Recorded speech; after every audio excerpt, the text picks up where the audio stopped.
Hello guys सबैजनालाई welcome छ मेरो नयाँ ब्लगमा। आज म आएको छु पर्वत लाज भन्ने ठाउँमा र हामीसँग आउनुभएको छ हाम्रो सन्तोष सर हुनुहुन्छ, उहाँ चाहिँ हाम्रो कालु सर हुनुहुन्छ, उहाँ चाहिँ आमा हाइगर अलि अलि अहिले हाइगर, उहाँ चाहिँ हाम्रो ऋतु बहिनी हुनुहुन्छ।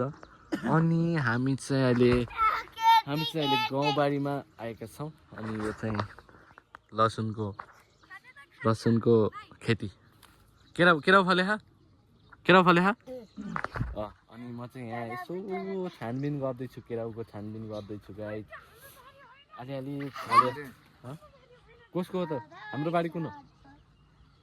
ल म चाहिँ अब यसो केराउको छानबिन गर्दैछु। केराउ तरतिबमा म यहाँ एउटा केराउ टिप्छु के त गाइस है।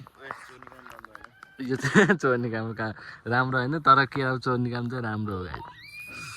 यो चाहिँ केराउ हामीले साना गाइस, हामीले यो केराउ होइन यति चोरेर खाइन्थ्यो कि यति चोरेर खाइन्थ्यो, त्यो साध्य नै छैन क्या।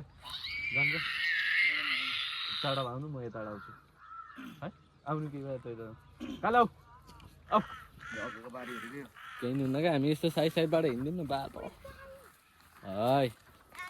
अनि हामी चाहिँ होइन अहिले एउटा दुइटा पक्का ए बहिनीले त मलाई त केराउ त ओहो दुईटा केराउ हुन्छ, दुईटा केराउ हुन्छ गाइस होइन।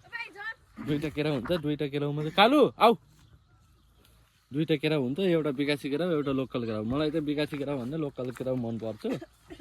अनि मैले चाहिँ अब यो केराउ खान्छु। यहाँ रहेछ गाइस लपक्कै केराउ त हेर्नु त, तर धेरै खानु हुन्न है, केराउ फेरि खोकी लाउँछ। हट्नु न ल ले न बोक्रोसित त दामी हुन्छ नि।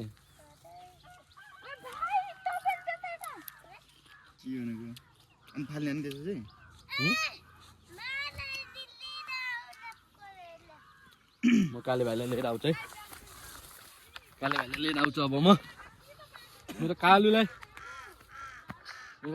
लिएर आउँछु। अब कालु पाइट मैला गराइदेऊ गरेर तिमीले मेरो होइन, यो पक्नु म सिकाइदिन्छु हजुरलाई।